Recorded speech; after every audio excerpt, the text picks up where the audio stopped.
Hello friends, പ്ലാന്റിന്റെ മറ്റൊരു sale വീഡിയോയിലേക്ക് എല്ലാവർക്കും സ്വാഗതം. അപ്പൊ ഇന്ന് നമ്മള് പീസ് ലില്ലി പ്ലാന്റുമായിട്ടാണ് എത്തിയിരിക്കുന്നത്. എല്ലാവരും ഇഷ്ടപ്പെടുന്ന പീസ് ലില്ലിയുടെ അടിപൊളി പ്ലാന്റ്സ് നമുക്ക് സ്റ്റോക്ക് വന്നിട്ടുണ്ട്. 2 വെറൈറ്റിയും വന്നിട്ടുണ്ട്. നോർമൽ പീസ് ലില്ലിയും വന്നിട്ടുണ്ട്, ഹൈബ്രിഡ് പീസ് ലില്ലിയും വന്നിട്ടുണ്ട്. അപ്പൊ നമുക്ക് സമയം കളയാതെ പ്ലാന്റ്സിന്റെ സൈസും റേറ്റ് ഒക്കെ ഒന്ന് നോക്കാം. അപ്പൊ വീഡിയോയുടെ തുടക്കത്തിൽ പറഞ്ഞ പോലെ തന്നെ നമുക്ക് ഇപ്രാവശ്യം വന്നിരിക്കുന്ന പീസ് ലില്ലിയുടെ പ്ലാന്റ്സ് ആണ്. 2 വെറൈറ്റിയും വന്നിട്ടുണ്ട്. നമ്മുടെ ഹൈബ്രിഡ് പ്ലാന്റ് വന്നിട്ടുണ്ട്, അതുപോലെ തന്നെ നമ്മുടെ നോർമൽ പ്ലാന്റ് വന്നിട്ടുണ്ട്. നോർമൽ പ്ലാന്റ് ഹൈറ്റ് കുറഞ്ഞ ടൈപ്പിലാണ് ഇപ്രാവശ്യം വന്നിരിക്കുന്നത്, ഈ ഒരു സൈസില്. പക്ഷെ ഒരുപാട് ഷൂട്ട്സ് ഒക്കെ ആയിട്ട് നല്ല ഫില്ലായിട്ടാണ് നിൽക്കുന്നത്. ഇതിൽ ഫ്ലവേഴ്സ് വന്നിട്ട് ചെറിയ കളർ മാറി തുടങ്ങിയിട്ടുണ്ട്. കാരണം പ്ലാന്റ്സ് വന്നിട്ട് കുറച്ച് ദിവസമായി, നമ്മൾ വീഡിയോ എടുക്കാൻ കുറച്ച് ലേറ്റ് ആയതാണ്. പക്ഷെ എല്ലാ പോട്ടിലും നെക്സ്റ്റ് ഫ്ലവറും വന്ന് തുടങ്ങിയിട്ടുണ്ട്. ഫ്ലവറിങ് ആയിട്ടുള്ള പ്ലാന്റ് തന്നെയാണ്. ഈ ഒരു ഹൈറ്റ് ആണ് കേട്ടോ പ്ലാന്റിന് വരുന്നത്. ഏകദേശം ഈ ഒരു സൈസാണ് പ്ലാന്റിന് വരുന്നത്. മൊത്തത്തിൽ ഈ ഒരു ഹൈറ്റ് ആണ് വരുന്നത്. ഇപ്രാവശ്യം ഒരുപാട് ഹൈറ്റ് ഇല്ലാത്ത രീതിയിലുള്ള പ്ലാന്റ് ആണ് വന്നിരിക്കുന്നത്. നമുക്ക് ഈ ബോർഡർ പ്ലാന്റ് ആയിട്ടൊക്കെ പീസ്ഫുള്ളി സെറ്റ് ചെയ്യാൻ പറ്റിയ നോക്കുന്നവർക്ക് പറ്റിയ പ്ലാന്റ് ആണ്. കാരണം ഒരുപാട് ഹൈറ്റ് ഇല്ലാത്ത രീതിയിൽ നിൽക്കുന്നതാണ്. പക്ഷെ ഇത് ഹൈറ്റ് വെക്കും കേട്ടോ. നമ്മൾ റീപോർട്ട് ചെയ്ത് കുറച്ച് ദിവസം കഴിയുമ്പോഴത്തേക്ക് ഇത് ഹൈറ്റ് വെക്കും. ഇങ്ങനെ നിൽക്കുന്ന ടൈപ്പ് അല്ല കേട്ടോ. അപ്പൊ ഇതാണ് നമ്മുടെ നോർമൽ പീസ് ലില്ലിയുടെ പ്ലാന്റ്. ഒരുപാട് ഷൂട്ട്സ് ഒക്കെ ആയിട്ടാണ് വന്നിരിക്കുന്നത്. പിന്നെ നമ്മുടെ ഇത് പ്ലാന്റ്സ് വാങ്ങിക്കുമ്പോഴത്തേക്ക് ഒരുപാട് പേര് ചോദിക്കുന്നുണ്ട്, ഇത് സ്പ്ലിറ്റ് ചെയ്ത് റീപോർട്ട് ചെയ്യാനായിട്ട് പറ്റുമോ എന്ന്. സ്പ്ലിറ്റ് ചെയ്ത് റീപോർട്ട് ചെയ്യാം, വേറെ കുഴപ്പമൊന്നുമില്ല. പക്ഷെ നമ്മൾ ഒരു പോട്ടിൽ നല്ല തിക്കായിട്ട് നിൽക്കാനാണ് നിങ്ങൾ ആഗ്രഹിക്കുന്നതെങ്കിൽ ഈ പ്ലാന്റ് ഇങ്ങനെ തന്നെ റീപോർട്ട് ചെയ്യുന്നതായിരിക്കും നല്ലത്. അല്ലെങ്കിൽ ഇതിനെ 2 ആയിട്ടൊക്കെ സ്പ്ലിറ്റ് ചെയ്ത് വേണമെങ്കിൽ റീപോർട്ട് ചെയ്യാം. പിന്നെ സ്പ്ലിറ്റ് ചെയ്ത് റീപോർട്ട് ചെയ്യുമ്പോൾ ഒരു കാര്യം എന്ന് പറഞ്ഞാൽ ഇതിങ്ങനെ ഫുള്ള് തിക്കായിട്ട് ഇതിന്റെ വേരും എല്ലാം ജോയിന്റ് ആയിട്ടാണ് ഇരിക്കുന്നത്. അപ്പൊ നമ്മൾ സ്പ്ലിറ്റ് ചെയ്യുമ്പോൾ ഇത് കട്ട് ചെയ്ത് നമുക്ക് സ്പ്ലിറ്റ് ചെയ്യാനായിട്ട് പറ്റത്തുള്ളൂ. അപ്പൊ കുറച്ച് ദിവസത്തേക്ക് ഒരാഴ്ചത്തോളം ഈ പ്ലാന്റിന്റെ ലീഫൊക്കെ നന്നായിട്ട് വാടിയതുപോലെ, കാരണം നമ്മൾ സാധാരണ ചെടികളൊക്കെ മാറ്റി നടുമ്പോൾ ഉണ്ടാവുന്ന പോലുള്ള ഒരു വാട്ടം കാണും.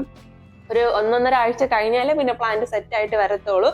അപ്പൊ അങ്ങനെ ഒരു ഇതുണ്ട്. വേണമെന്നുള്ളവർക്ക് സ്പ്ലിറ്റ് ചെയ്ത് നടാം. പക്ഷെ എൻ്റെ ഒരു അഭിപ്രായത്തിൽ പറയുകയാണെങ്കിൽ നല്ല ബുഷിയായിട്ട് നിൽക്കാനാണ് നിങ്ങൾ ആഗ്രഹിക്കുന്നതെങ്കിൽ, ഒരുപാട് ഫ്ലവേഴ്സ് അറ്റ് എ ടൈം ഉണ്ടാവണമെങ്കിൽ ഈ പ്ലാന്റ് ഇങ്ങനെ തന്നെ നിങ്ങൾ റീപോർട്ട് ചെയ്യുന്നത്, കുറച്ചും കൂടെ വലിയ പോട്ടിലേക്ക് റീപോർട്ട് ചെയ്യുന്നതായിരിക്കും നല്ലത്.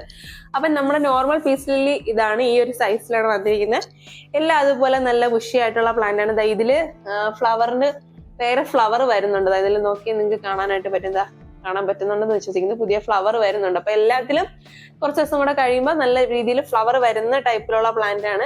നമ്മുടെ നോർമൽ പീസ് ലില്ലിയുടെ റേറ്റ് നമുക്ക് വരുന്നത് 325 രൂപയാണ് ഈ ഫുൾ പോട്ടിന് റേറ്റ് വരുന്നത്. അപ്പൊ ഇതിനെ അടുത്ത് കാണിച്ചു തരാം. ഇത്രയും ബുഷിയായിട്ടാണ് പ്ലാന്റ് വന്നിരിക്കുന്നത്. എല്ലാ പ്ലാന്റിലും ഫ്ലവർ ഉണ്ട്, പക്ഷെ ഫ്ലവർ ഒന്ന് കളർ ചേഞ്ച് ആയി തുടങ്ങിയിട്ടുണ്ട്. നല്ല ബുഷിയായിട്ടുള്ള പ്ലാന്റ് ആണ് കേട്ടോ. നല്ല റൂട്ടഡ് ആയിട്ടൊക്കെയുള്ള നല്ല ഹെൽത്തി ആയിട്ടുള്ള പ്ലാന്റ് ആണ്. അടുത്തത് എല്ലാവരും ഇഷ്ടപ്പെടുന്ന നമ്മുടെ പീസ് ലില്ലിയുടെ തന്നെ ഹൈബ്രിഡ് പ്ലാന്റ് ആണ്. ഹൈബ്രിഡ് പ്ലാന്റ് ഇപ്രാവശ്യം വന്നിരിക്കുന്നതിൽ പൂക്കൾ വിരിഞ്ഞു തുടങ്ങിയിട്ടില്ല, വിരിയാറായി വരുന്നതേ ഉള്ളൂ. മുട്ടുകളായിട്ടുള്ള നല്ല ഭംഗിയുള്ള പ്ലാന്റ്സ് ആണ് വരുന്നത്. നമ്മുടെ നോർമൽ പ്ലാന്റ്സിനെ അപേക്ഷിച്ച് നോക്കുമ്പോഴത്തേക്ക് കുറച്ചുകൂടെ ഭംഗി കൂടുതൽ ഈ ഹൈബ്രിഡ് വെറൈറ്റീസിനാണ്. ഇതിന്റെ ലീഫിന്റെ ഒരു സ്ട്രക്ചർ ആയാലും അതിൻ്റെ അകത്തുള്ള ഒരു കളറാണെങ്കിലും ലീഫിന് പ്രത്യേക ഒരു ഷൈനിങ് കൂടെ ഉണ്ട്, നല്ലൊരു ഭംഗിയാണ്. അതേപോലെ ലീഫ് കാണാനും കുറച്ചുകൂടെ ഭംഗിയാണ്. ഞാൻ നിങ്ങൾക്ക് 2 പ്ലാന്റ് കൂടെ കാണിച്ചു തരാം. അപ്പൊ 2ന്റെ ഡിഫറൻസ് നിങ്ങൾക്ക് മനസ്സിലാവും. ഇത് നമ്മുടെ നോർമൽ പ്ലാന്റ് ആണേ. ഇത് നമ്മുടെ നോർമൽ പ്ലാന്റും ഇത് നമ്മുടെ ഹൈബ്രിഡ് പ്ലാന്റ്. അപ്പൊ ഇതിന്റെ 2ന്റെ ലീഫിന്റെ വ്യത്യാസം നിങ്ങൾക്ക് ഇതിൽ കാണാൻ പറ്റും. 2ന്റെ ലീഫിന് കളറിൽ വ്യത്യാസമുണ്ട്, അതേപോലെ തന്നെ അതിന്റെ ഷേപ്പിൽ വ്യത്യാസമുണ്ട്, ലീഫിന്റെ അകത്തുള്ള ആ ഒരു ഷൈനിങ്ങിന് വ്യത്യാസമുണ്ട്. ഫ്ലവറിന് കളർ ചേഞ്ച് ഒന്നും ഇല്ലെങ്കിലും ഫ്ലവറിന്റെ സൈസ് തമ്മിൽ വ്യത്യാസമുണ്ട്. നമ്മുടെ നോർമൽ പീസ് ലില്ലിയിൽ വരുന്നതിനെ കാട്ടി കുറച്ചും കൂടെ ബിഗ് സൈസ് ഫ്ലവർ ആണ് ഹൈബ്രിഡ് പീസ് ലില്ലിയിൽ വരുന്നത്.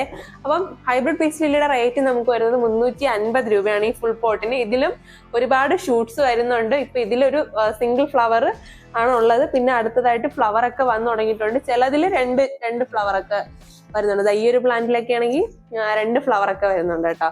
അപ്പൊ നല്ല ഭംഗിയായിട്ടുള്ള പ്ലാന്റ്സ് ആണ് ഇപ്രാവശ്യം വന്നിരിക്കുന്നത്. പിന്നെ ഇതിൽ പ്ലാന്റ്സ് നമ്മൾ കൂടുതലും അയക്കുമ്പോൾ പോട്ട് ഇല്ലാതെയാണ് അയക്കുന്നത്. കാരണം അത്യാവശ്യം ഈ പ്ലാന്റിനും പോട്ടിനും കൂടെ നല്ല വെയിറ്റ് ഉണ്ട്. അപ്പോൾ പോട്ടിൽ നിന്ന് റിമൂവ് ചെയ്തിട്ട് നമ്മൾ കുറച്ച് പോട്ടി മിക്സ് ഒക്കെ കളഞ്ഞിട്ട് പാക്ക് ചെയ്ത് അയക്കുകയാണെങ്കിൽ നമുക്ക് കുറച്ച് വെയിറ്റ് റെഡ്യൂസ് ചെയ്തിട്ട് ചാർജ് കുറച്ചിട്ട് അയക്കാനായിട്ട് പറ്റും. വിത്ത് പോട്ടോട് കൂടിയൊക്കെ അയക്കുമ്പോൾ പ്ലാന്റിന്റെ റേറ്റ് പോലെ തന്നെ കൊറിയർ ചാർജ് വന്നിട്ട് വെയിറ്റിനനുസരിച്ച് നമുക്ക് എക്സ്ട്രാ വരുന്നതായിരിക്കും. പിന്നെ നമുക്ക് DTDCയും പ്രൊഫഷണൽ കൊറിയറും ആണ് ഉള്ളത്. കേരള, തമിഴ്നാട് ആൻഡ് കർണാടക ഈ 3 സ്റ്റേറ്റ്സിലാണ് ഇപ്പൊ നമുക്ക് ഡെലിവറി ഉള്ളത്. പിന്നെ പുറത്ത് എവിടെയെങ്കിലും ഉള്ളവർക്ക് വാങ്ങിക്കണമെന്നുണ്ടെങ്കിൽ നമ്മളെ കോൺടാക്ട് ചെയ്താൽ മതി. നമ്മൾ കൊറിയർ ചാർജ് ഒക്കെ തിരക്കിയിട്ട് പറയാം. അങ്ങനെ പുറത്തുനിന്ന് നമ്മൾ അയച്ചു കൊടുക്കുന്നുണ്ട് കേട്ടോ. അപ്പം ആരെങ്കിലും വേണമെങ്കിൽ പറഞ്ഞാൽ മതി. നോർമൽ പീസ് ലില്ലിയുടെ റേറ്റ് വരുന്നത് 325 രൂപ, 325 റുപ്പീസും. നമ്മുടെ ഹൈബ്രിഡ് പീസ് ലില്ലിയുടെ റേറ്റ് വരുന്നത് 350 റുപ്പീസ്, 350 രൂപയാണ് വരുന്നത്. അപ്പൊ ആർക്കെങ്കിലും വേണമെങ്കിൽ നമ്മൾ താഴെ കൊടുത്തിരിക്കുന്ന വാട്സ്ആപ്പ് നമ്പറിൽ മെസ്സേജ് അയച്ച് പ്ലാന്റ്സ് ഓർഡർ ചെയ്യാവുന്നതാണ്. വളരെ മിനിമൽ ആയിട്ടുള്ള രീതിയിൽ നമുക്ക് വളർത്താൻ പറ്റും. ഒരുപാട് കെയറിങ് ഒന്നും വേണ്ട. പോട്ടി മിക്സ് ഒക്കെ ഒന്ന് ശ്രദ്ധിക്കുകയാണെങ്കിൽ അടിപൊളിയായിട്ട് പൂവിടുന്ന രീതിയിലുള്ള പ്ലാന്റ് ആണ്. നമുക്ക് ഇൻഡോർ ആയിട്ടും സെമി ഇൻഡോർ ആയിട്ടും വേണമെങ്കിൽ ഔട്ട്ഡോർ ആയിട്ട് കീപ്പ് ചെയ്താൽ ഡയറക്റ്റ് ആയിട്ടുള്ള സൺലൈറ്റിൽ കീപ്പ് ചെയ്യരുത്. അല്ലാതെ നമുക്ക് ഔട്ട്ഡോർ ആയിട്ടും സെറ്റ് ചെയ്യാം. നല്ല പ്ലാന്റ് ആണ്. അപ്പൊ വേണ്ടവർ പെട്ടെന്ന് തന്നെ ഓർഡർ പ്ലേസ് ചെയ്തോളൂ. അപ്പൊ ഇന്നത്തെ ഈ കുഞ്ഞു വീഡിയോ നിങ്ങൾക്ക് എല്ലാവർക്കും ഇഷ്ടമായെന്ന് വിശ്വസിക്കുന്നു. നമ്മുടെ ചാനൽ ഒരുപാട് പേര് സബ്സ്ക്രൈബ് ചെയ്യാതെയാണ് ഇപ്പോഴും വീഡിയോ കണ്ടുകൊണ്ടിരിക്കുന്നത്. വീഡിയോസ് ഒക്കെ ഇഷ്ടമാവുകയാണെങ്കിൽ, പ്ലാന്റ്സ് ഒക്കെ ഇഷ്ടപ്പെടുന്നുണ്ടെങ്കിൽ നമ്മുടെ ചാനൽ ഒന്ന് സബ്സ്ക്രൈബ് ചെയ്ത് സപ്പോർട്ട് ചെയ്യുക. അതേപോലെ ചെടികളൊക്കെ ഇഷ്ടപ്പെടുന്ന നിങ്ങളുടെ ഫ്രണ്ട്സിനോട് ഒന്ന് ഷെയർ ചെയ്ത് കൊടുക്കുക. അപ്പൊ പുതിയൊരു വീഡിയോയിൽ കാണാം. അതുവരേക്കും ബൈ.